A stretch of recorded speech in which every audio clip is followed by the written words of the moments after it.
Good evening, attendees of the Jazz Journalists Association's Talking Jazz webinar series. This is the eighth of our webinars.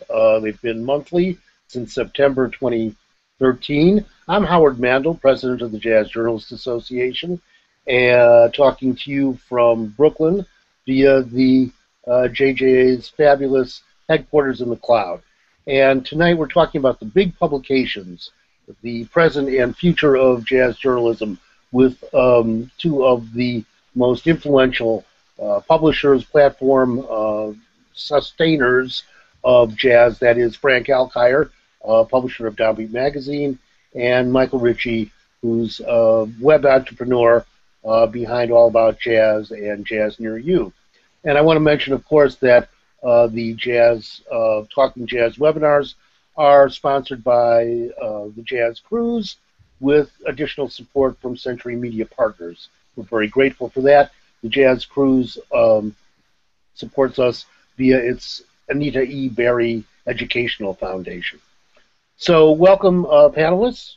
Frank, Michael, it's great to have you here. I just learned a few moments ago this is the first time that the two of you have met.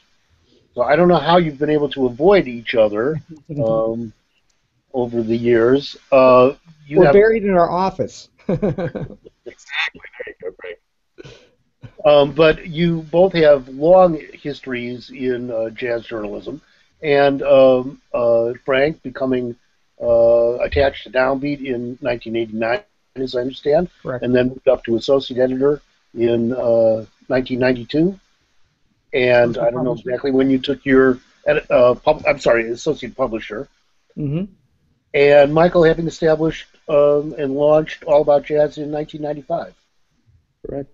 So these are the longest enduring in the case of Downbeat, and probably the largest reaching in the case of All About Jazz, platforms for the dissemination of jazz information that we have today. And how do you do it? In 25 words or less, Frank, you can have the first hit at that, please. 25 words. Okay. 2,500 words. I truthfully, sometimes I ask myself that question: how the heck do we do it? Especially during the recession, 2007 to 2012. I look back on that time and I go, that may be the best. It may be the best management job that I ever did in my life. I may look back on that more fondly than I do now. Now it was just a painful portion of our history, but we got through it. We existed. We stayed alive, and we were profitable each and every one of those years. And just to do that was an amazing, in my book, was an amazing task. How do we do it? We're very careful with money. We're very careful with projects. There are always more projects than there are time, and we choose very carefully, and we try to choose very well because we're a family business. We have limited resources. We want to supply the best jazz news in the world, but we also want to, it's a for-profit enterprise. We want to make money. So, Michael, how do you do it? Well, it's long hours. I'm an entrepreneur. I think over the years I've been fortunate enough to work with and retain a staff or a core group of volunteers who care about the music, who care about the musicians, and promote them in the ways that they know how. So a lot of the writers and editors at All About Jazz, they have day jobs. They're physicians and attorneys and scientists and technologists, but when they do have their free time, they dedicate it to the site. So I've been fortunate in that regard to attract some talented people. My background is in technology, though I do have some skills in design, and I'm a big jazz fan. I've always have been, and so I just have an approach that is they're long hours, and but I have ideas, and I love the web. I love all the opportunities. I like the way it has evolved. It really appeals to me, and every day I get up, it's not cliche. I'm excited to kind of to work and to develop new opportunities for the industry. which is basically what All About Jazz is. It's a platform for jazz musicians. Frank mentioned that Downbeat is a family business and a business. It's a profit-oriented business. Is All About Jazz and Jazz Near You a profit-oriented business? Well, we hope it will be. I mean, there's been inherent challenges throughout the nearly 20 years that I've run All About Jazz, from the back-end technologies and the servers and security and all these other things that, when you get into the business, you don't necessarily think about, especially as technologies evolve. New opportunities become available, but there are expenses that come with these opportunities. So my goal is to be profitable. My goal is to pay, because when I can pay my staff, I have a sustainable business, and that's important to me. So that is the ultimate goal, and I think we're going to get there. It's not going to be in a traditional sense by any stretch, but we're going to get there by building out the platform in directions beyond just the written word. Well, beyond the written word. Well, this is certainly setting off right from the beginning the distinctions between the two platforms and publications. Downbeat, you have established, Frank, and you need to tell me when, the Downbeat online presence, downbeat.com. Yeah, our first website went up in 1998. We did it with, in those days, was it Jam TV, and then it became tunes.com. It went through several incarnations, but they helped us. They put it up for us, really, and they put up our first website. They put up Rolling Stone at the same time, the rap magazine, The Source, and they thought that this was going to be their calling card. This is going to change the world, and truthfully, at that time, it was just too new, and they just, we would go down there and kind of chuckle and go, so how are you guys going to make money? It's like, how are you going to make this work? And the truth was they couldn't. They could not sustain the platform. So around 2000, we took it 2 years later. We took it back over. In fact, it was and we built it ourselves, and it was fun. So 2000 was the first website we built on our own, and that year Yahoo had a magazine, Yahoo Magazine, and we were one of the top 100 sites on Yahoo Magazine. So we've been we were an early adapter, and truthfully, we always looked at it. I looked at it and I go, of course, this is what you do. This is, and it goes back to what the definition of a magazine is today. A magazine is a print publication, a website, a digital edition of that print publication, a newsletter that comes out with whatever, and anything else you can think of, as Michael talked about, video, whatever it is that comes down the line. It's all these delivery systems working together, and that's just the way that it's going to be. I think you take a look at somebody like ESPN. We look at those guys and go, okay, Jack Maher, may he rest in peace, who was the president of his company when I came in, I used to always say, you don't have to be the smart guy, you follow the smart. You can always follow the smart guy sometimes. And that certainly is a case where I look at some people that are much bigger than we are and have greater resources to experiment, and I see the opportunities there. And I look at ESPN and I go, yeah, what they're doing, they're on the right track. How do we do that in a jazz vein? I'm sure Michael's thinking the same way, so very similar. Michael, are you thinking the same way? It seems like you're coming from the other direction. Well, no, in a similar fashion. I mean, I look at, it's funny, Frank looks at ESPN, I look at MLB. Yeah, sure. Yeah. So, they're doing things.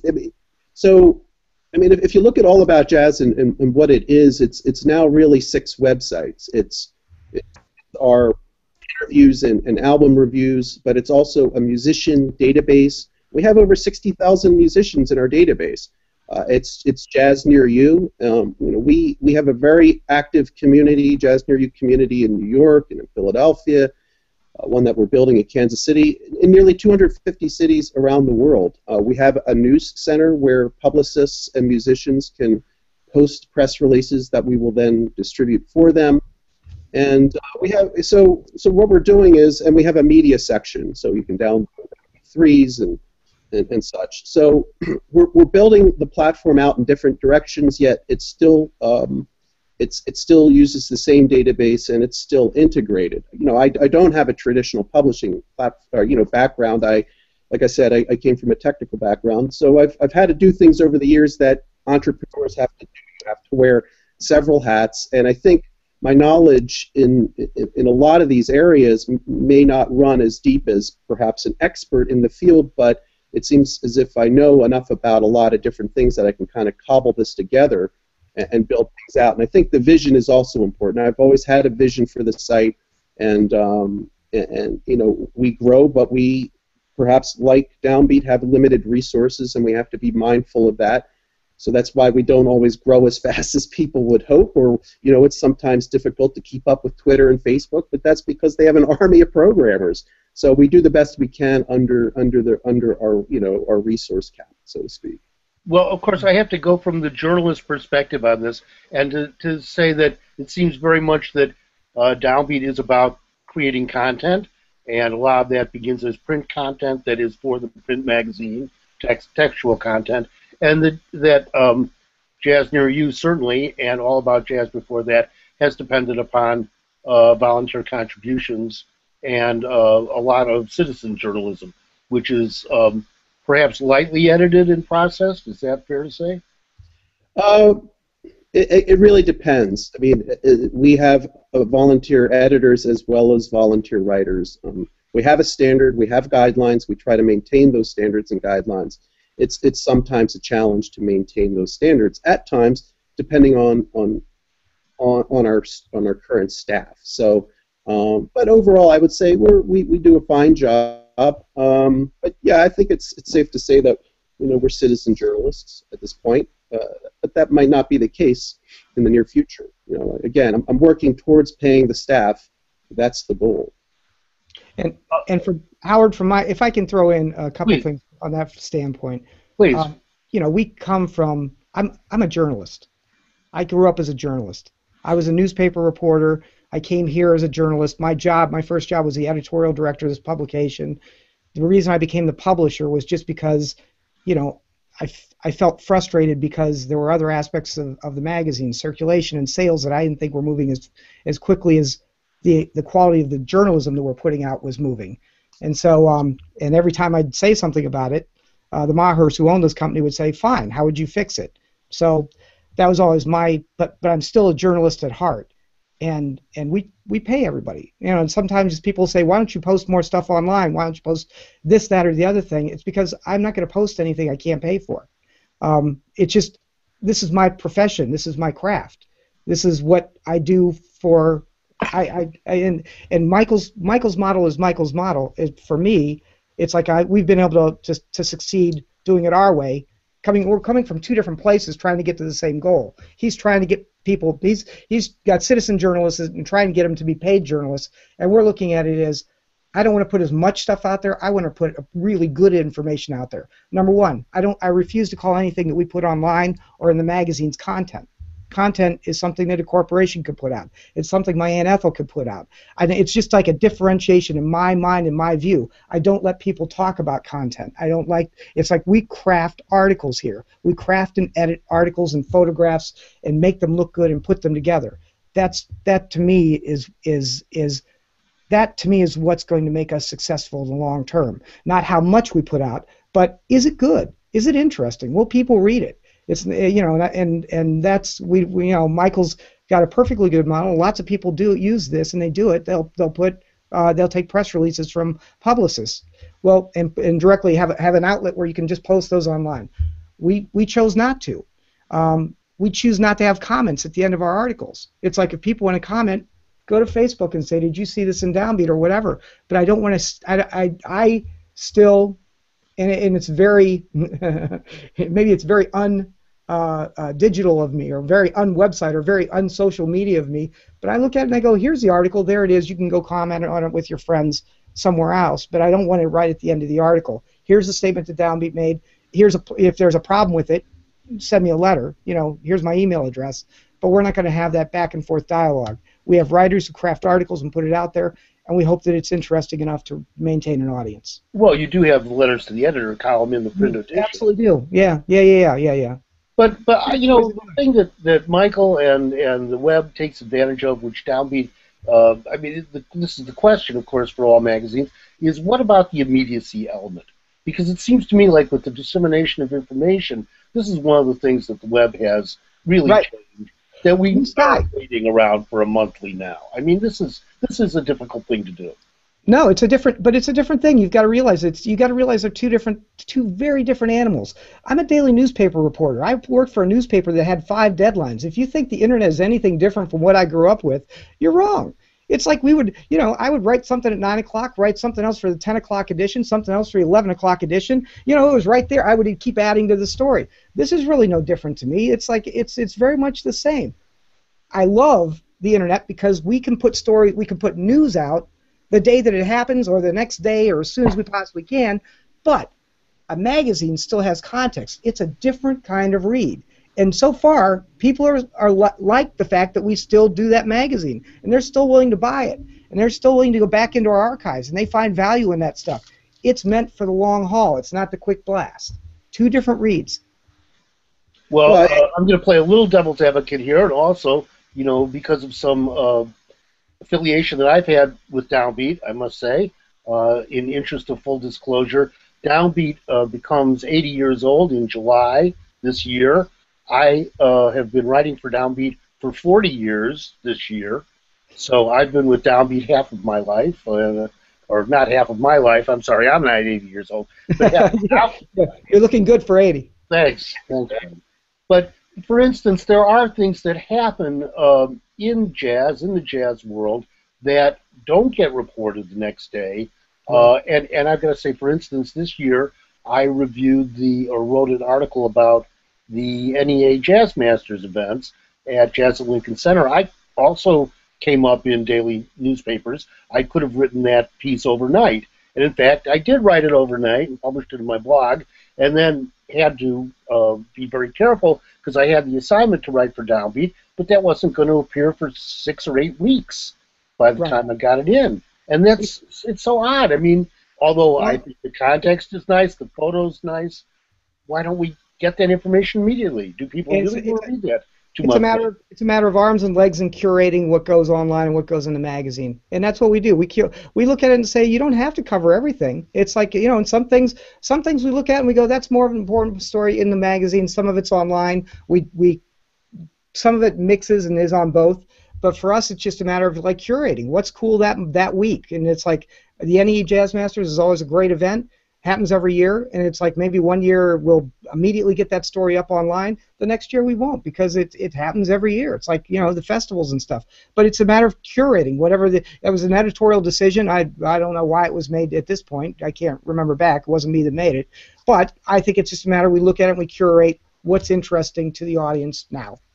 And what's most Michael, you're not doing any of this kind of curation at all, right? Or very little. We do. I mean, hey, Downbeat is a great magazine. I mean, it has a readership, and that readership's not going to go away. And the thing is, what Frank alluded to earlier, it's just 2 different models. But we do curate. We do assignments. We do assignments the best we can. Typically, assignments are interviews and record label profiles, some artist profiles. We're finding that, I just want to make a distinction that we do have a news section. That's different than our published articles. So our published articles are written by journalists in our writing staff, and the news section is an opportunity for publicists and presenters and such who have formal press releases to use our service. Our service is free. So if you look around the web, you'll see PR Newswire, PR Web.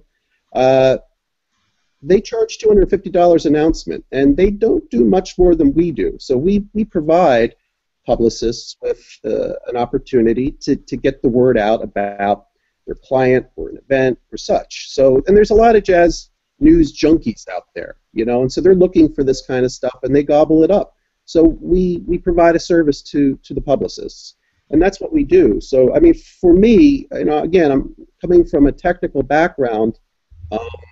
I talk to musicians, I talk to people in the industry, I get a sense of what their needs are, and then I build those solutions into the platform. So, but that's me being a programmer and a database designer and that kind of thing. But that said, that's kind of what drives the site, platform, and it drives what I do. So, get back to that original question there, Howard. I think I took us down a different path. No, that's all right. Do you think that the jazz industry and the jazz community has been supportive of jazz online? Is this a community and an industry that's looking online particularly for news and information, or are they grudgingly finding it there? I can't really say. I mean, I can only speak to my experiences. I look at jazz online not necessarily nationally, but internationally. So we have 45% of our readership comes from outside the United States. That said, we have a pretty deep reach and a pretty significant reach. So, you know, we have a fair number of readers in the U.S.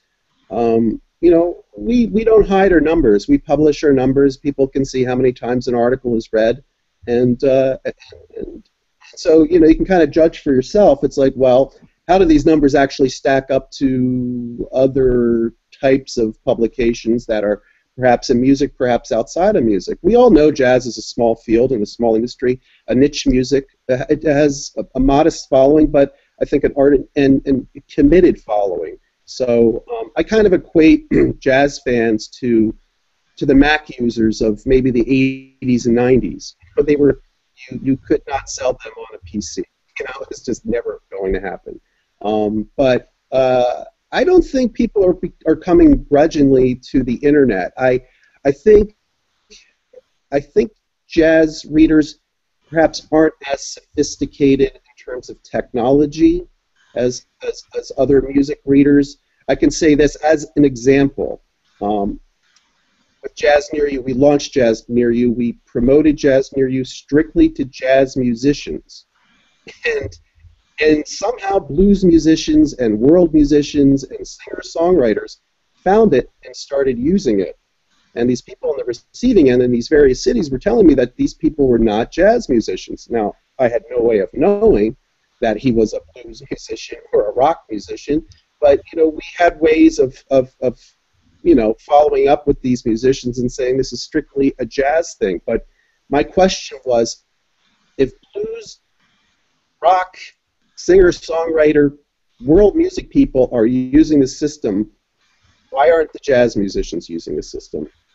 There are early adopter jazz musicians out there, you know, the ones that embrace technology, but I just find that the adoption has been slower than perhaps other genres. Frank, what's your experience been with that? Do you find that jazz is a tech backward art form? No, I don't. I'm finding that I don't find it. People want to read information the way that they want to read it. Again, going back to delivery systems. If they're on the subway, they might want to look at their phone to read something. If they're in their house, they might want to look at a paper magazine that's sitting by their nightstand. Our audience keeps growing. You know, it's like the online audience keeps growing, and it's a different audience. It's not necessarily, you know, maybe they don't want to plop down $26.99 for a subscription to Downbeat, but they'll go online and they'll read the classic interviews, and they'll read the news stories, and they'll read things like that. My experience, I really don't. I don't think about it in those terms. I just think about, like, okay, we've got information, we've got all these cool delivery systems. I love what's going on the web. It's blue skies. It's opportunity. It's great opportunity. But you know, the question is, I want to make sure that our writers can be taken care of, that the artists are being properly served, that everybody, the photographers are all being taken care of. I want to, you know, we want to take all that in mind. So. But I think it's from a readership standpoint. I'm finding that we're getting more and more readership online. We're getting more and more people that come to our social media, you know, pages, and it's just like for us, it's a slow, control or somewhat controlled organic growth in all these areas, and that's fine. You know, it's like it's the fastest growing piece of our business from a financial standpoint and from a readership standpoint, and we're fine with that. And I'm going to tell you, the kid, you know. The iPad and the Kindle and all these, it's great for magazines. They look fantastic. There's something about it. It looks great. If you can go on vacation and take an iPad with you and have 50 magazines or 3 books, and what a great opportunity. But that person, what we're finding is our readers want to have all that stuff. They want to have access to the website. They want to have access to the digital editions. They want the paper magazine for when they want to read it at their bedstand. When they want to go on a business trip or a vacation, they want to take it with them on an iPad, or they want to read it on their computer. Our job is to make sure we deliver all those vehicles to them, all those delivery systems to them. Let's get back to this in just a moment. Let me take a brief intermission to remind people that the Talking Jazz webinars are supported by the Jazz Cruise, and also Century Media Partners supports us with extra funding. I've gotten a couple comments already, and I want to invite our attendees to write in comments, and I'll try to introduce them into the conversation when it seems most appropriate. But let me ask a couple of these things that have come in already. Yogi Fish James Herring asks, publishing online allows for more past content to be made available. Are you open to having your content shared on other sites? What would a good fee structure look like for syndicated, sorry, just missed something here, for syndicated public sharing, publishing sharing? Do you have that question, gentlemen? Yes, got it. So what do you think about content being taken from the Downbeat site used elsewhere? Well, it's already being done illegally, and you've seen that firsthand. We have not gotten into that business. We've considered getting into that business. We've looked at it. We're looking at that bit. We're looking carefully at that because we've had a lot of people ask us this very question. Would you guys, it could be a radio station or it could be another website or whatever. And if it benefits Downbeat, if it benefits artists, if it benefits our writers, we're going to figure out a way to do it. We haven't figured it out yet. It's one of those many things. Protect yourselves from that happening? Pardon me? Are there ways to protect Downbeat articles from that happening? No, there's not really a good way to do that. Somebody can always type in an article, a worst case scenario, and that's one of those situations where we just, we police it. We hear from the first people you usually hear about are the writers who wrote the article. They'll call me up and they'll say, Frank, what are you doing about this? We get on it. We get the attorneys on it. I'll write a fake attorney letter if I have to, and then we'll get the real attorneys involved if we have to. It's a constant job of policing. Yes. Excuse me, I think Michael is on a mobile device, and I'm not sure. Did we lose you, Michael, or are you there? I'm still here. Can you guys hear me? We can hear you. Can't see. Okay. Yeah, what happened was when you were reading the first question, my call dropped. So I rejoined the conversation, and I can only see my avatar at the moment. I can't seem to get my picture back. There's also some scraping going on. Attendees, please know that the technical problems that are sometimes crop up in these webinars are not due to the Jazz Journalists Association, but are completely Google's fault. And please write Google and tell them to improve this. Michael's back. Thank you very much. I'm glad you're here. And we will provide the service call number now to Google later. Off Google. Now you're in trouble. So another comment, or Michael, what do you think about the content sharing issue? Problem? Opportunity? And I don't mean to say content, Frank. I'm sorry. It just popped into my mind. You can't. It's like I refuse to. I think there's opportunities. For instance, I'm working with Jazz in Europe, and they asked me if they could republish articles. Well, here's how I agreed. Yes, you can use the title of the article in the first 3 paragraphs, but it needs to have a continue link or a read more link, which ultimately drives traffic back to All About Jazz. So there's they credit the source, they credit the writer, and then ultimately it drives traffic back to my website. And that's typically how I handle those types of arrangements. And that's that's industry standard. Even some newspapers are agreeable to the whole 3 paragraph with a continue link. But again, it really depends on what you're ultimately trying to achieve. I could see with Frank, for instance, let's say we printed 3 paragraphs of a Downbeat article. Well, I think part of the deal would be let's place the most recent issue of the magazine there with a call to action to subscribe to it. So there needs to be something in it for the source, and sometimes it means more than a hot link back, but that's all I'm really looking for, and that's pretty much what's customary these days. We've looked into it. We just haven't gone down that road. We haven't gone down that road. We haven't found that valuable enough for us. That's all. Are you selling digital subscriptions? Yes. Yes, we have. You know, our iPad app is fantastic. Our digital subscriber base is growing faster than our print subscriber base. What we're finding now is that our subscribers want the quote-unquote universal subscription. They want a print magazine coming to their mailbox. They want a link to a digital edition coming to their email box. They want another. They want an iPad edition or an Android edition, and so we supply it in whatever. We supply it in all those formats. Does that drive the price of the subscription up? At first it did, and then other publishers started giving that stuff away and just making it one price. And I kind of like that idea that it's one price. You know, it's more expensive, but it's in some ways, but it's less expensive in some ways too. Then you always have those people who just want the digital or just want the print, so it balances out. So to us, it's like that's the price of doing business now. You know, it's what is a magazine? It's like, how does a reader want to read it? Well, it depends on where they are. If they're on the subway with an iPad, they want to read it there. If they're at home sitting on their couch, they might want to read the print magazine. I don't care about the format. I just want them to read the magazine. How about the trees? Now you're causing trouble. Yeah, the tree. No, this is a question though. It does seem that snail mail has become an enormous expense for publishers, and printing must be expensive also. The fastest growing digital part of our digital circulation is the international subscribers, because they can get it, you know, in the quote-unquote snail mail. It's like slow boat to whatever country mail.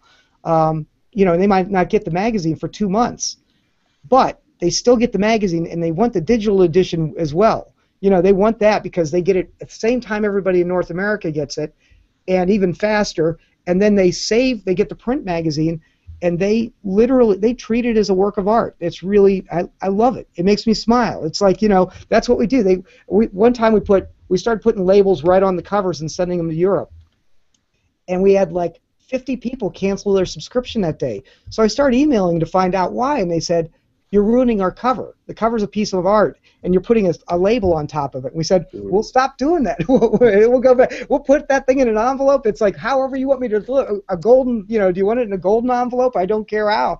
But it was so nice to hear that they cared so much about how that looked, and they looked at it as a work of art. And that's why I say that the magazine's not going anywhere. People love the look and feel of a magazine. They love it. Michael, you were involved with print publications for a while. Can you talk a little bit about that experience? Yeah. Well, I started the All About Jazz magazine, or newspaper, in Philadelphia initially, and then branched out into New York and Los Angeles and San Francisco for a short run, and Seattle. But you know, my heart really is in the digital space. I totally understand what Frank is saying in terms of when you receive that magazine, it's a work of art. You can touch it, you can feel it. You know, you can frame them. You know, people frame them and put them on their wall, downbeat magazines, downbeat covers. But for me and for my business, and you know what? Yeah, trees are kind of an issue for me. I plant a lot of trees on my property. You know, trees are a thing for me, but that's not really the driving issue here. It's a cost issue, and it's an interest level for me, because again, it's like I get excited. You know, most people don't get excited about a database, but I do, and I get excited about how they're related and how I can, you know, relate, you know, objects to a musician, you know, profile and all these other things that may not interest people at the, you know, the 0 and 1 level, but, you know, perhaps the way I present it online, or now that I'm kind of extending the brand into a digital magazine, which I find a fascinating exercise because it makes you think differently than, you can kind of take a broad brush online, but when you're talking 100 pages or 150 pages, now you have to really start to think about how do I tie all this information together thematically and make it compelling enough that people would want to read it. We found that with our first issue, we did very, very well. It's been read, the first issue was read 130,000 times. This just came out. Yeah, that came out. That was the winter issue for 2014. We followed it up with a Blue Note anniversary issue, and that's doing equally as well. So, I agree with Frank. It's like people want this information in a variety of formats. Some prefer it in print. Some want it in print and in digital. Some want it like on an Android device, while others want it on an iPad. So it's really up to us to deliver this information to them in the formats that they're comfortable with. And when you're talking devices and different formats, that has a lot of appeal to me. So I'm talking to you on an Android phone. I use a MacBook Pro. And so on and so on. But what I found, there's some opportunities that are presenting themselves to me with Jazz Near You, where we can start to, through the phones and through the readers, we can start presenting dynamic gig information to people by region. So this is really extending even what Jazz Near You is, and that's very exciting to me. Again, it's a technical challenge. But we're making really good strides to get this gig information to fans at the local level, and that's the mission, is to get people out to shows, and if they're not going out to shows, then they're perhaps paying for a pay-per-view experience at a venue. So the mission, as far as you're concerned, especially for Jazz Near You, but I guess we're all about jazz also, is to get people out into the activities as consumers of jazz. Yeah, it's basically mobilizing consumers. They're either purchasing music or they're attending shows. But it always boils down to the musician. What's in the best interest of a musician? What do they need? They need to get gigs. They need to promote their gigs and sell tickets. And they need to teach, and they need to sell their music. So these are all the things that I constantly consider and the questions that I continue to ask myself. And I develop solutions because ultimately, the way I approach it, what is best for the musician is best for everyone else, because in the end, we're all just a bunch of fans who buy music and go to shows. Frank, is that the way you conceive of the Downbeat mission also? I know that when Downbeat began, it was for musicians. It was a magazine. Still is. It's a musician's magazine. We always everything we assign, write, and edit is geared for musicians, and anybody who also wants to come along for the ride is welcome. The great thing about jazz is, everybody wants to feel like they've got a backstage pass, so it plays well. That strategy has played well for us. But our education, we were heavily involved in the educational market, as you well know. During the school year, we give out 12,000 copies a month to high school jazz band students. Their educator has to sign up for it. It's like we had to cap it at 12,000. That was like what we could afford to do. But now with the digital editions, we're tapping into college kids too. It's like we've got 4,000 or 5,000 college kids who are signed up. We give them a free subscription because we get these guys young. They start reading Downbeat when they're young, because everybody I know that reads Downbeat says, I started reading in junior high school, or college. And then, there are people who pick it up later, but by and large, it's people who pick it up young, and they're usually players. And so we said, well, how do we get it into the hands of more of those people? So we focus on musicians. We do things like the Downbeat Student Music Awards, and those have been massively successful over the years and massively influential over the years. Help kids get scholarships. Help people. It's like I remember our first interview with Nora Jones. She said the first time she ever felt like she could be a professional musician was when she was at the Booker T. Washington School of Performing Arts and won a Downbeat Student Music Award. And so that's heartening. But it's not just stars. It's like, I meet people who are doctors and lawyers and things like that go, yeah, my high school band won a Downbeat Student Music Award. That's one of the highlights of my musical life. And we're quite proud of that. We're really proud of that. So yeah, we're a musicians magazine. We're driven by musicians. If it's good, as Michael said, if it's good for musicians, it's good for Downbeat. Well, let me ask you a question. I mean, one of the big issues that faces the entire jazz community and industries, all the industries, is how to enlarge the audience. And are there ways of using media, either of your medias, all of your platforms, to reach people who typically aren't musicians, and they're not, like, music is not central to them? I mean, I think about, say, the Rolling Stone editorial mix, where they have significant articles about politics, or, you know, we used to joke about Playboy. It's for the people who aren't interested in girls, you read the interviews, right? Right, I mean, right. how do we get people who are not focused on information for musicians to begin to read these publications, which are enlightening about the interesting elements that musicians deal with? I'll go first. I should have made Yeah, there Michael you go go. first. Go. but it's a I think the web is doing a great job of that. You know, we always used to be very proud of the fact that Downbeat, you know, was the print magazine was distributed to over 100 countries around the world. With the web, anywhere, anytime, any place can get on there and look back at some historical articles, look at some news things, you know, just like kind of get a feel for, you know, the digital archives and things like that.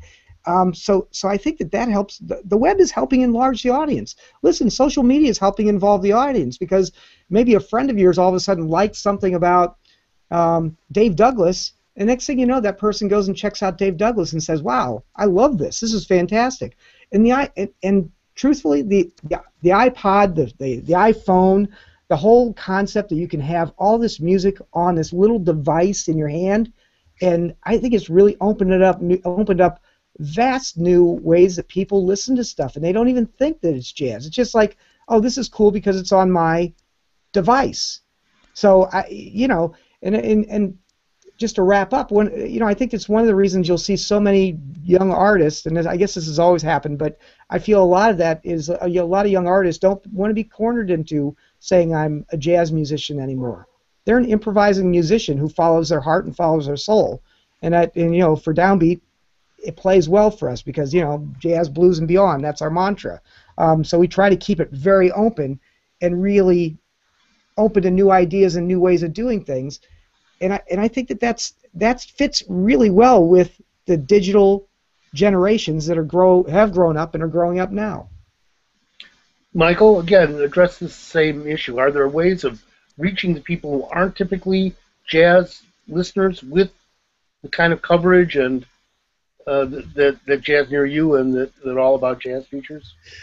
Well, yeah, it's a huge question, Howard, and there's a lot of ways to approach it, and I'm trying to approach it. But Frank alluded to devices, and you know, kids are on phones, kids are using iPads, and you have to be aware of that. I mean, and you can deliver information to them on those devices, you know, in the format in which, you know, they basically want to receive it. That said, you know, I'm working on music discovery options, and I've created through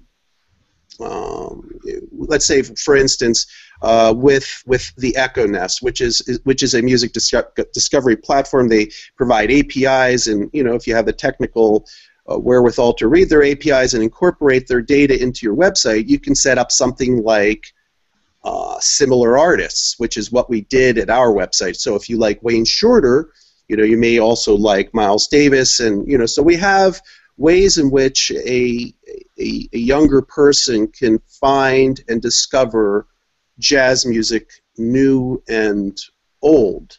You know, it's always been my thought that there are young people that are in their late 20s and early 30s that perhaps are looking for a new musical experience, and they have big ears, and they're receptive or open to hearing jazz, and you know, they do searches online. They're searching for things, and they typically search by name, and you know, so that's why a lot of our musician profiles are so heavily read. It's because people search on Pat Metheny find him, and they then see similar artists, Bill Frisell and John Schofield, and they're like, well, who are these guys? Let me check them out. You know, we might have some downloads or a SoundCloud player or whatever the case may be, or they simply click off of All About Jazz and go to the musician's Facebook page, Twitter page, or website.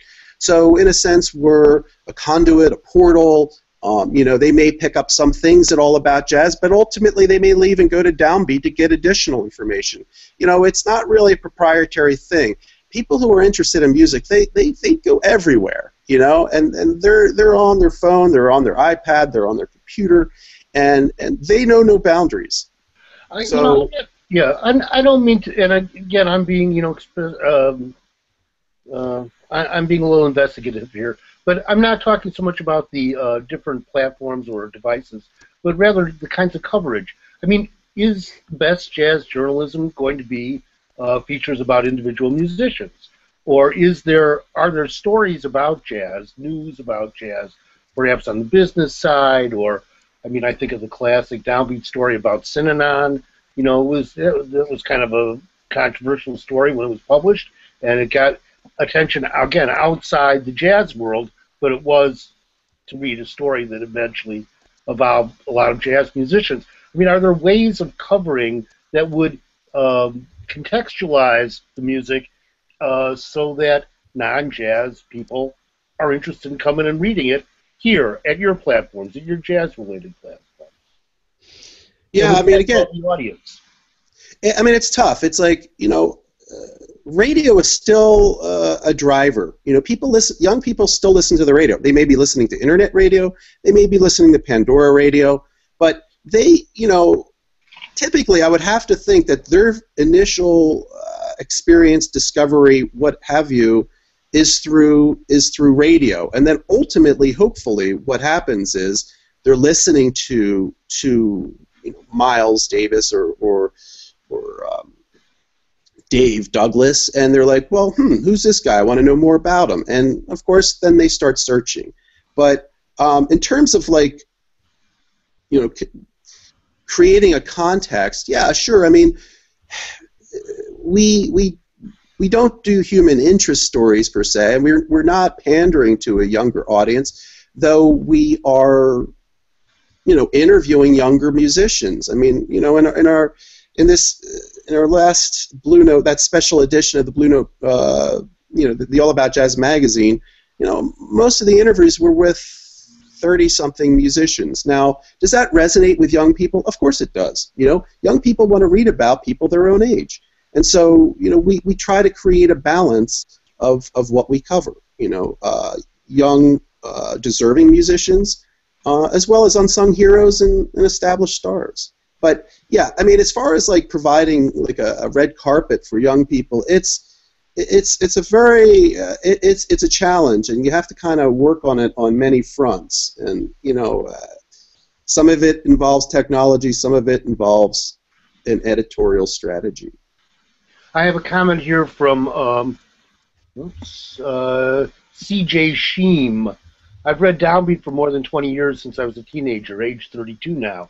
Would you say that perhaps the audience for Downbeat is an older audience in general versus AAJ, which includes many of the same readers and younger generations?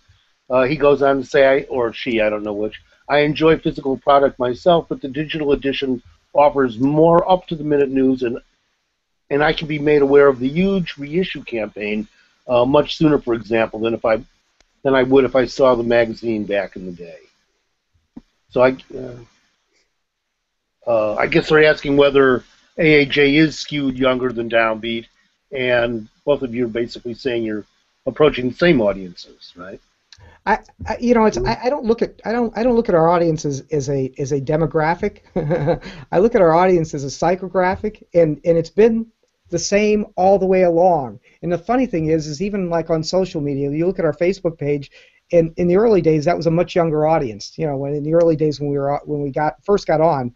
But now it's like it matches up directly with what we find from research on our website, what we find in the magazine. All these things are aligned. This is not a mystery anymore. Any of these formats are not a mystery. They just deliver things in a different way, and people like to read in different ways. And that's just it. we appeal. Okay, and just going back to some of the things that you and Michael were talking about a minute ago, I'm if we have great new artists who are talking who are exciting to the public, and we do every doggone year, every doggone year. Robert Glasper, he blew up. It's like Gregory Porter blew up, and they blow up, and the audiences that come out for these things. If you go to the festivals, they're young, they're old, and every time someone wants to complain about, oh, the jazz audience is aging, I go, you know what? Don't go to the Green Mill next time. Come over to Evanston, and I live in Chicago. Come over to Evanston and go to Space and see what that audience is like. Then Exactly. go over and go to this go to name a club in Smalls in New York and look at that audience. It's like the audience is fantastic. This is like a golden era of jazz. I'm telling you guys, don't worry about the audiences. Musicians are making great music out there, and audiences are finding them. It's like the challenge is there's so many great musicians, it's hard to keep up with everybody. That's why Downbeat will continue to exist, because we serve as a curator, a bit of a funnel to help organize what we think is cool. Michael does the same thing on his presence, his websites. So I don't think we should worry about getting to wider audiences. We're getting there. If you saw the audience for Robert Glasper last year at the Chicago Jazz Festival, one of the most extraordinary large audiences I've seen at that festival, and it was fantastic. But you know what? 10 years earlier, I saw the same kind of audience come out from Medeski, Martin & Wood when they were just coming out and they were brand new. Don't worry about the cycle. It's like jazz is fine. It's going to be fine. Is it going to be a struggle? Hell yes. It's hard. The work that we all do is hard. We could make a lot more money doing something else. But the fact of the matter is, we do it because we love it. I absolutely love this. I was going to be at this job for 5 years. It'll be 25 years in October. Why? Because I absolutely love this music, this industry, the people I meet, how hardworking and entrepreneurial they are, how resourceful they are, how they take advantage of every opportunity that they have around them, whether it's print, digital, whether it's a gig or making their own scene. I think that's what keeps me excited and in this business. So. Yeah, and Howard, I've been to several shows recently, and they fill the rooms. So I'm seeing some pretty high attendance numbers. And the good thing is, Jazz Near You is helping in some of those instances. So I know what I'm doing in Philadelphia in particular is working. So yeah, I mean it's always a challenge to grow the audience. I mean everybody wants to grow the audience, but I think jazz is fine, really. I love the music the same way both of you guys do, and I've been in it for this period of time, not for the riches that it's been garnering me. But I've got to say that, things have not gotten easier, and from the journalist's point of view, and I think that's true for the musicians also. Yeah, I mean, you're absolutely. There are fewer gigs, there are fewer records being sold, there are more records coming out, distribution is more difficult, everybody has to learn multiple skills and practice them simultaneously, right, where there used to be a division of labor. So what do we make of this, distinction that we see so much talent, so much evident interest in the audiences, but where's the money? Where is it? Right. Yeah, good. Okay. Your advertisers have it? I mean, we've got an audience of jazz journalists. Well, there's a lot of, listen, there's price compression on all of this. It's like the advent of the internet has made pricing very difficult. It's made it tougher on writers. It's made it tougher on magazine publishers. It's made it tougher on everybody. And what's the answer to that? In my heart of hearts, I feel that that's going to turn around. That quality articles, quality craftsmanship is going to win out. That people will start paying for it again. That the online, it's like Michael's trying to get there as fast as he can to pay his writers and his staff. He's trying to get there. It's like we're trying to get there so we can deliver more and be able to pay people more. And for a journalist in this business, it's a tough. It's been and to some degree, musicians in this business. You have to be really entrepreneurial. You have to be really resourceful. It's really difficult, and I know, and it's tough. And what's the answer to it? like a lot of people, it's like this is a weeding out period that we're going through. But I feel like we're getting to the point where you're going to see people start paying for good quality writing and editorial and photography again. And you can't give it away for free forever. And they're going to figure out a model. The record companies will figure out a model whereby artists are going to make money, again, from their recordings or from however they do it. Look at Beats Music just sold for $3 billion. I read articles about that, and I still do not understand what they expect. I'm not so sure I understand it either, but I do understand the brilliance of Dr. Dre looking at, okay, if albums aren't selling and music isn't selling, what kind of extensions of my popularity will sell? And he found a physical product to wrap his name around, and it was successful in a major way. So I don't know how you do that, with other art, in a jazz world, but I'm sure somebody's going to figure out ways of doing that. Well, Howard, I think everyone in jazz has to be resourceful. We all have to wear different. I'm wearing a Phillies hat right now, but tomorrow when I get up in the morning, I'm wearing my programmer hat. But that's our reality now. We're all, hey, look, a lot of my friends are jazz people. They're bright people, but it's the year 2014, and when we have to do a lot of different things, maybe that we weren't initially trained to do, but we have to do it now. If you look at a musician, the Future of Music Coalition published a study about support groups. I can't recall the exact terminology, but let's call it a support group. Well, a hip-hop musician has about 8 to 10 supporters. They have their accountant and their publicist and their hairstylist, and so on and so on and so on. A jazz musician has their mother and their dog. It's kind of like that. It's just we don't have the support, and as a result, we have to do more things. Everybody just wants to focus on the one thing they do really well and spend all their time doing it, practicing, gigging and all these other things. But that's not today's reality. Today's reality is you have to hit the web. You've got to get out there. You have to promote yourself. If you're not a social media person, build an email mailing list. It's still the most effective way to do it. There's a lot of simple things you can do, but you simply have to do them. And I've built tools at All About Jazz that musicians can use. Many of them are free. All of them are effective.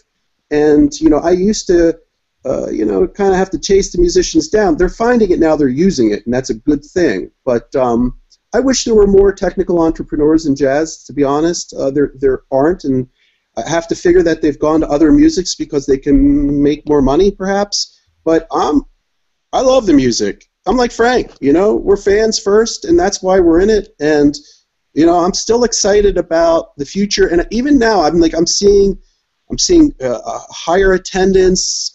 I see more opportunities. You see somebody like Mark Chrisman, Ars Nova Workshop in Philadelphia. He's doing some great things. He's getting some good grant money. He's putting together some really compelling shows that really touch people, get people out, and they're young people. So, maybe there's a changing of guard with presenters. Maybe certain models don't work anymore, and that's why, for instance, Philadelphia is a very interesting city in that most of the jazz clubs closed. Now you find jazz presenters presenting the music in non-traditional spaces. But that's not a bad thing. Everybody wants to, rhapsodize about the old jazz club that they used to go to, but that's not today's reality in Philadelphia. So you have these presenters that are having concerts at universities, in churches, whatever, and it's cool. Years too, Michael. That's not exactly new. What's new is that you don't have the clubs. You still have the churches and the church basements, but you don't have as many clubs. That's the problem, of that situation, I think. It's Howard. The situation. There's so many aspects of that to deal with. You've got the aspect for writers, and since this is the AAJ, the JJA. What am I saying? I'm getting my my alphabet soup mixed up here. That's okay. Sorry, but the JJA. It's like all I can say to writers is listen. You start writing for the love of it. Maybe you do it for free, and maybe you go to Michael and you say, hey, I need a start. Then we've certainly had plenty of those writers come over to Downbeat and write for us. and I hope they write for us. And then my hope is that some of them will graduate to bigger magazines that can pay them a lot more money than we can. And that I feel like we've done our job. If we've got somebody that knows jazz, writes about jazz, and they can get to a big outlet, and it's tough. That's a tough thing. That's the dream. You know, that's the dream for everybody, and it's not going to happen for everybody. And there's not as and you're right. There aren't as many people willing to pay you for writing. But I still feel that we're in the shakeout phase, and that will eventually turn around. Let me again throw in that we're being, you folks are listening to a Talking Jazz webinar from the Jazz Journalists Association, and this is sponsored by the Jazz Cruise with extra support from Century Media Partners. I've got a couple other questions, comments that are coming in. I haven't really been watching them because I've been listening to you guys really closely. Let me see if I can go through a couple of these. It is 9 o'clock, so if audience members want to start throwing in their comments and questions, is a good time to do it. Frederique, who's from Princeton, saxophonist and jazz lover, says she confesses not to have read enough. She admires and respects you guys for sticking with it, and perhaps you'll make her read more often. And I know Frederique, and yes, she should be reading as much as possible. We all need to read first thing in the morning, last thing at night. Yogi Fish James Herring, who commented before, says, I do like the magazine Downbeat. It's not just the of-the-moment articles. I read it for the knowledge and insight of the article, insight into the artists. It's timeless. And then he also says, James Herring says, Keith Jarrett seems to be in conflict with the new technology. Well, yes and no. I mean, he uses some of it, too. The digital format allows for audio clips to be added to articles. That's a big advancement. Are you commissioning audio or video, Frank or Michael? Are you commissioning videos? I can give a short answer. We're not doing it yet because we can't do it well. When we can do it well, we will do video and audio, but we're not going to do it unless it's up to the quality of the photography and the writing that's in the magazine, and that's me. So maybe I'm making a mistake. Maybe that'll be the thing that gets me bounced out of this job finally. But for me, I don't think we do it well yet. Are you looking for good video producers? Is that what you're waiting for? Because you're not going to produce it yourself, right? You would be the same as articles. You would be commissioning people to do it. Yeah, and I haven't seen. Unfortunately, I haven't seen anybody that I feel is doing it to a quality that is up to the writing and the photography in the magazine yet. I see. Michael, do you get video submissions? Not necessarily. For instance, with articles, we leverage other technologies. So we leverage YouTube, SoundCloud, and whatever else is out there, but primarily YouTube and SoundCloud. And we do offer, an MP3 of the day, and we allow musicians to upload MP3s and associate it with their profiles and such. But currently, no, we are not commissioning original video content or footage. Sorry, Frank. Let me ask you something else. This maybe is a little bit of an insider question, but it's come up a bit around the Jazz Journalists Association, especially around festival coverage. Several of the journalists want to use their handheld video cameras for note-taking purposes, and that becomes sometimes contentious with artists or PR people. Is that something that's been brought up to you guys as publishers about, will this work? Is this legit or anything like that? You're talking about like taking notes on a pad, a tablet, or a phone, or taking. No, I'm talking about like using my video to snatch interview material backstage at Newport, or having the audio on so that I can have a record for myself to use when I'm reviewing or something like that. Yeah, I think we are at the we are guests in the venues that we're reporting from, and so you just like respect whatever their I always ask, because I like to. I'm with you. I like to record, and I will record if You've got those great artists who tell stories in between songs. There are times where and I can't write that fast, unfortunately. So there are times where I will click on a recorder and try to do it quietly and make sure the lights aren't up around so Keith Jarrett doesn't walk off stage. But I want to hear those stories and be able to capture those stories and use them in an article later. So, but if somebody says, "Hey, that's not allowed here," it's their place. I'm a guest. We won't do it. And yeah, and you feel the same way about the like the 10-minute rule for photography. You can only take photos for the first 10 minutes or the first 3 songs or something. Yeah, we're guests in their house. We have to abide by their rules. Yes. Michael, has that come up for you at all? Well, unfortunately, I dropped out, and I missed a good portion of that. I did catch at least the first few words, but I think, Howard, weren't you working on a project where you were equipping journalists with cameras and training them? Yes. And how did that go? That was great. I mean, we had 260 videos. Not all of them were CBS or NBC quality productions, but they definitely turned the attention on local scenes, local events. We tried to emphasize that these should not be performance videos, but rather newsy sorts of things that were usually of contemporary attention span standards. So we were urging 5 minutes or less. And I enjoy putting those kinds of pieces together myself, and I've done a few of them.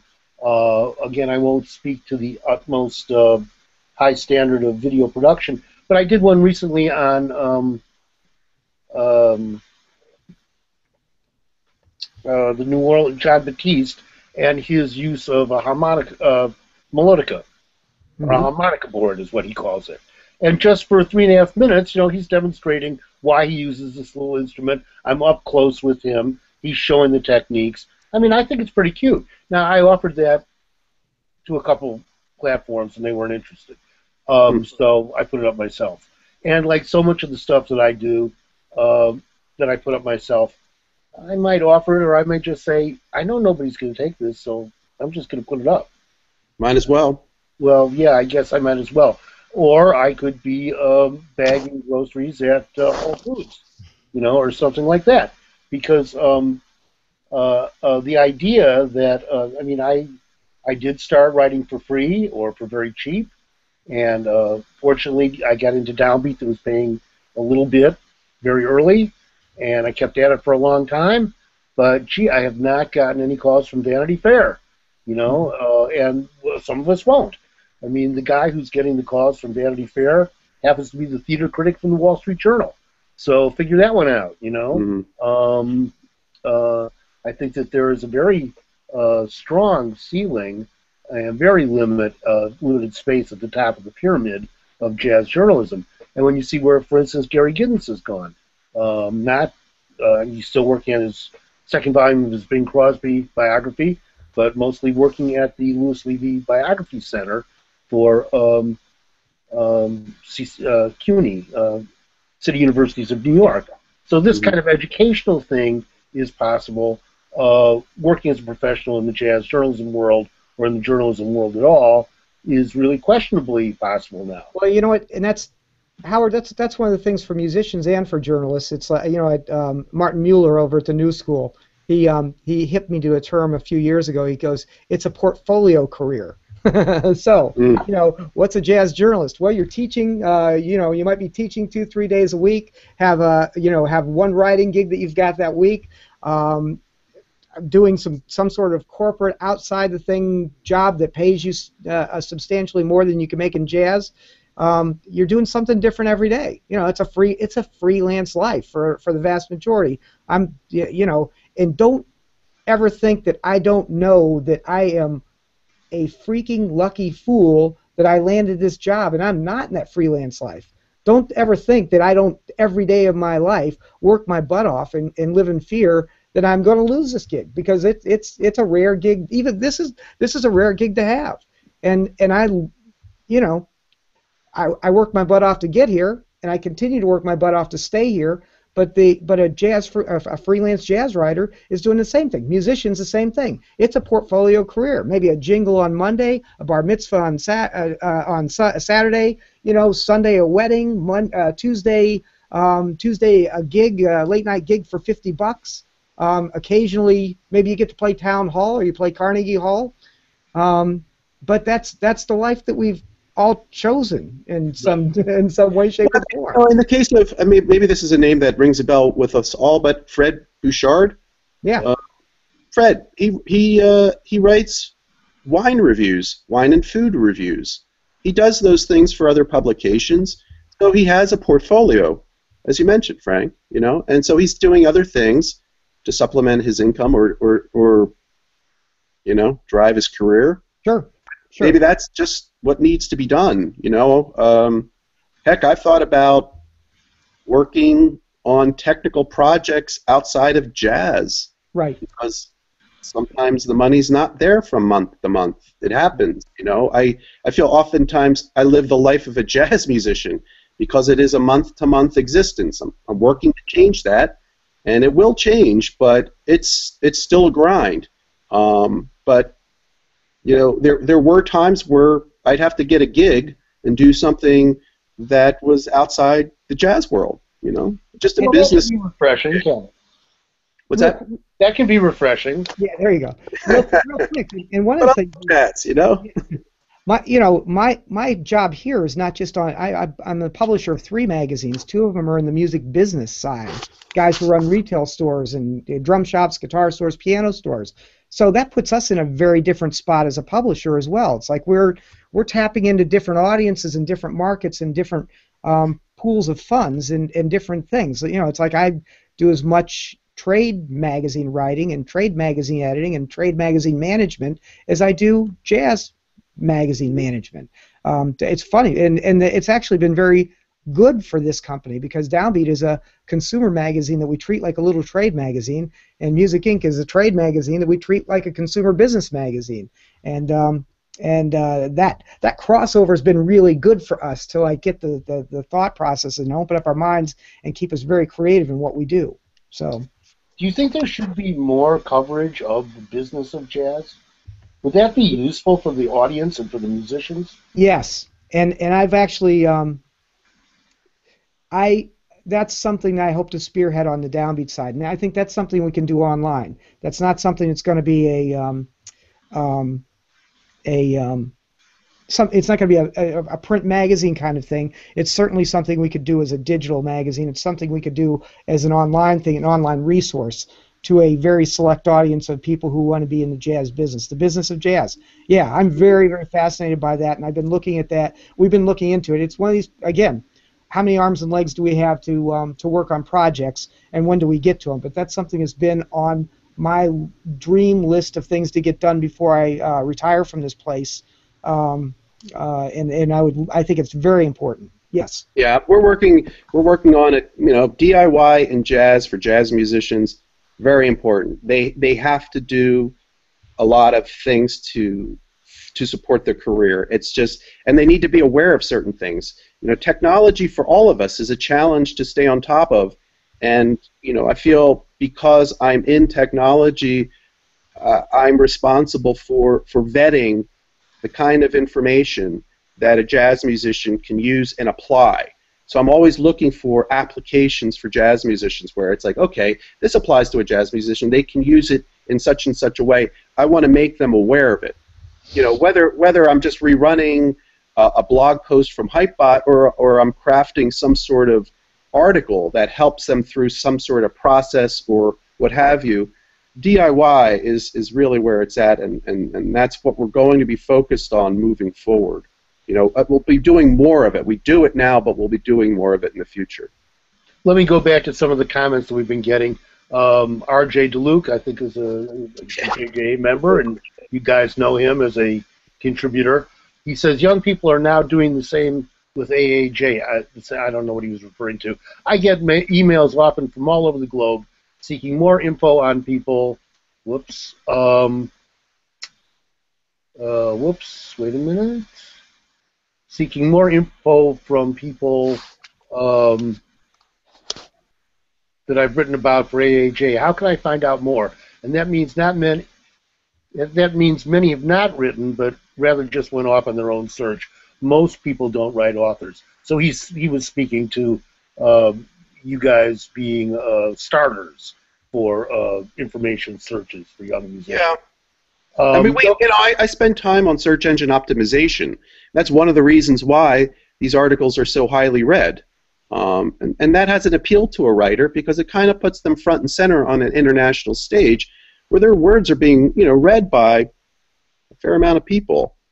And as a result, here's another thing about All About Jazz. Yes, we're not in a position to pay. I hardly am in a position to pay myself, but many of the writers have found other opportunities beyond All About Jazz. So they get liner note gigs, they get bio gigs, they get press release gigs.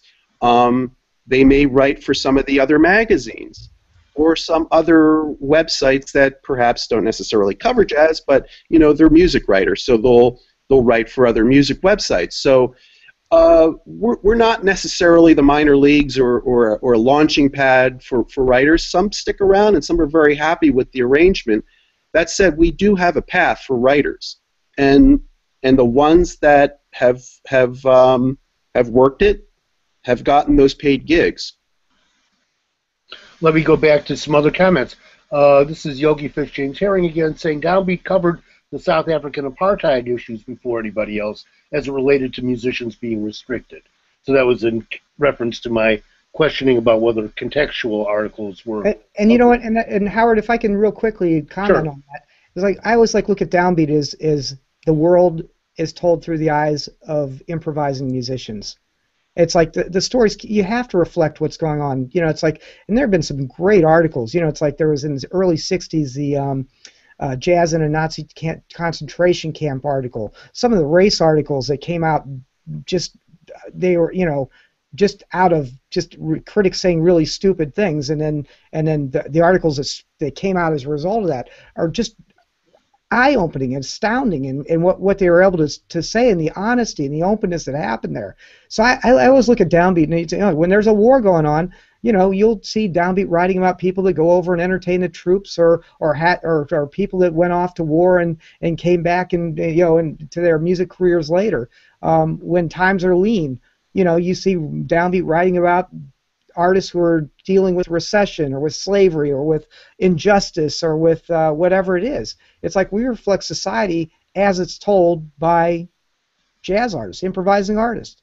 So, to me, that's the only... If I've got an artist and I've got him being open and honest and he's like a thoughtful person, or he or she, and that article is packed with quotes and that you've got the artist's first-person voice in those things, that is going to last forever. And to me, that's where we connect. That's where we've got, the web is great for the news, but those feature stories are fantastic for like capturing an artist's voice, a place and a time, and an essence and a feeling, and in a society and how it's responding at that time. So I don't know about if that gets us to wider audiences, but that's the only way that we can operate. It's like that's what we do. Here's Chuck Obachowski, as jazz director of WWUH Radio in Hartford, Connecticut. I believe it's very important to keep our listeners informed. Michael, you okay there? Yes, I had to adjust myself. Sorry. I believe it's very important to keep our listeners informed about live jazz events in our region. Kudos to Michael for creating the Jazz Near You notices. Obviously, it's still a work in progress, but I'm glad to see AAJ is making an effort to serve its readers in this way. I also applaud Frank for seeing to it that Downbeat continues to make readers aware of festivals and concert venues nationally and internationally. So kudos to you both from Chuck Obachowski. Thank you. Yogi Fish says, is there a Downbeat book available? Yes, there is. He says, I'd love to buy a book on the past articles of artists, and there's both the Miles Davis reader and also 75 years of Downbeat interviews, right? That's correct. There's a 75th anniversary book. It's really, really good, and the Miles Davis reader is really, really it's a great read. Howard Randall has articles in both those books. Exactly right. Right. Here's a comment from a guest. I really like the free video feed that Smalls Jazz Clubs has. and I wish other clubs had this service or even paid, but not too expensive. Do Frank or Michael have an opinion about this free jazz club model? You know about that, guys? Yeah, I think it's fantastic. Spike is doing great work down there, and talk about a guy, and for those folks out there, it's like, and Michael's touched on this. Well, we work our tails off. We all work our tails off. We work long hours, and Spike Wilner's another one who's always, those guys down there at Smalls, they work long hours. They're always like trying to innovate. They're trying to make that thing work. They're trying to like really get across to wider audiences, and that entrepreneurial spirit, I applaud it. I think it's fantastic. I love what they do. Another comment from Yogi Fish. He's asked me he says, Howard, you've written many liner notes for albums, but with CDs and MP3s, are you still asked to write liner notes for albums? Yes, I am asked to write liner notes for albums. I do write liner notes for albums. Howard Mandel writes liner notes for albums. Please contact me with your questions about liner notes for air albums. Most recently, I wrote one for guitarist Ron Jackson. Very interesting, non-jazzy kind of jazz record, solo nylon string guitar. Howard, would you say that liner notes are strictly a jazz thing anymore? I mean, yeah. Yeah. I mean, to the extent that they exist at all, it's only on jazz albums as far except for box sets. Box sets, obviously, that's a little different story, but yeah. Yeah. Well, the good news is there's a lot of music being made, and as a result, perhaps more liner note gigs. Well, there's some question about, not all label-strengthened liner notes are useful. I mean, I love a lot of the production coming out from Pi Records, for instance. I think they're great records, what Pi's doing. I'm very interested in that music, but they see no reason to have liner notes in their design. ECM really started that, I think. Trying to, to my mind, remove the music from the context so that we were listening to it as art for art's sake. I think that was a bad direction. That's not the direction I like. Obviously, people love ECM records and the artists, so it works for them. Other comments here. I know we're getting close to our time break here, but I want to get some of these other things in. Francina Connors. I've worn many hats as a musician, publicist, writer, and presenter, and see the situation as glass half full instead of a bleak outlook. She must be talking to me. I think we need to be more creative in that we don't have as much access to the traditional outlets, but do warn against just working with demographics. Jazz enthusiasts love the music, and for me, and that may range from a Reggie Workman to Ferenc Nemeth and Bilal. If we stick to demographics and marketing only through platforms, we'll miss out on the older jazz audience who don't have access. Yes, that audience does exist. I think a multi-marketing approach is necessary. We need to not be stuck in demographics. Hey, Howard, can I make a comment on that? Please. I think I started to say something about psychographics and not demographics. So I was like measure downbeat and psychographics. Yeah. But I find that our readership and potential readership are people who like art down the road less traveled. They tend to be more educated than the average person. They eventually tend to make more money than the average person does. They like the finer things in life. They like food. They like travel. They like those are the and I don't care if they're 16 or 86. It's that psychographic that they are looking for something above and beyond the 3-minute song. They might like the 3-minute song just fine, but they're looking for something deeper and down the roads less traveled and something more not more interesting. That's not fair to say. Something that's going to make a deeper connection for them because it's more intellectually stimulating. So I agree. Psychographics. Yeah. I mean, from 16 to 90, there's a common thread. So jazz fans come in all shapes and sizes and age groups. Right. But they share some similarities that Frank alluded to. How come there are all those people who aren't jazz fans? I don't understand that. Because it's not easy. It's good. Just select. Well, some people think they have to read an encyclopedia to get jazz, and that's a shame. But again, I think jazz is underserved on the radio.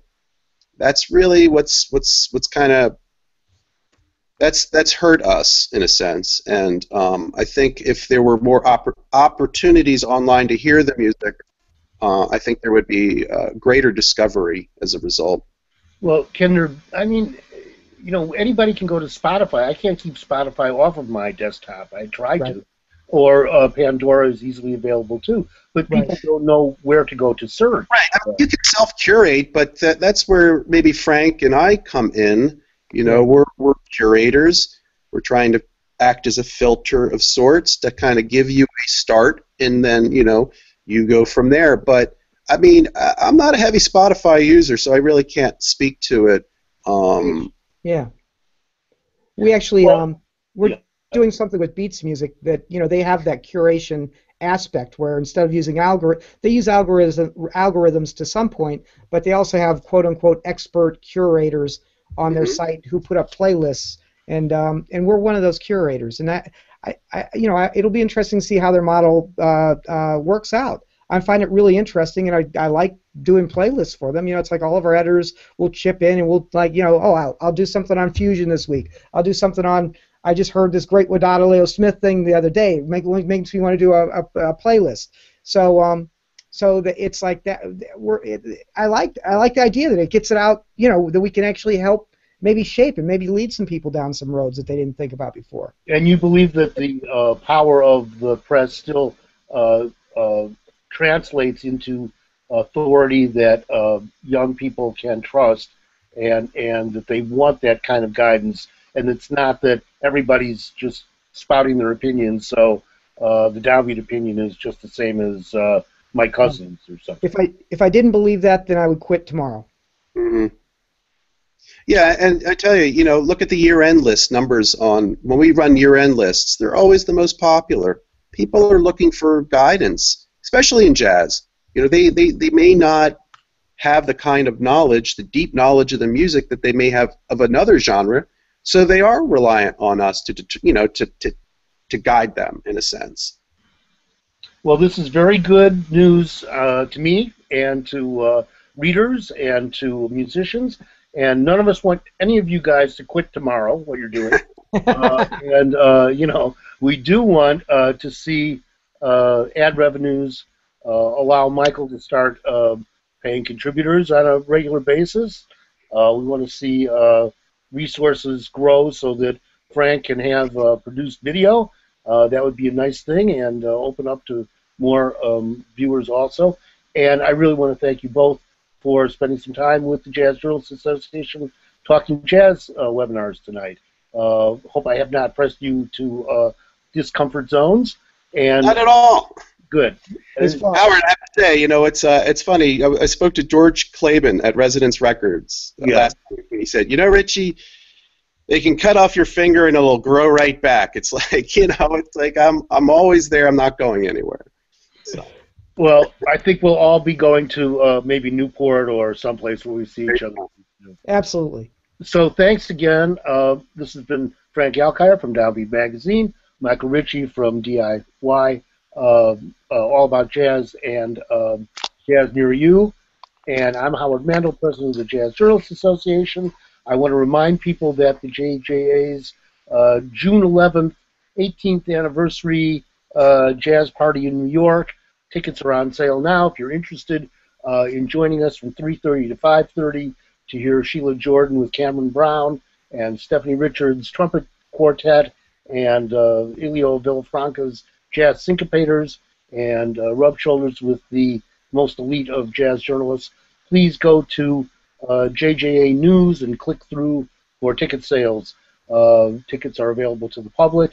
That's June 11th, 3:30 to 5:30 at the Blue Note in New York City. And let's see, this is the last of our season's Talking Jazz webinars. We hope we'll be back in September, but we urge you to register your emails at JJA News so that the JJA can get in touch with you when the webinars start up again. As always, I want to thank Joanne Kaywell for producing the JJA webinars. This has been Talking Jazz. This is produced by the JJA, presented by the Jazz Cruise as part of its Anita E. Berry Jazz Education Fund, with further support from Century Media Partners. So thank you very much, gentlemen. Thanks for our audience, and we'll talk again soon. Good night. Great. Good night. Good night. Good night.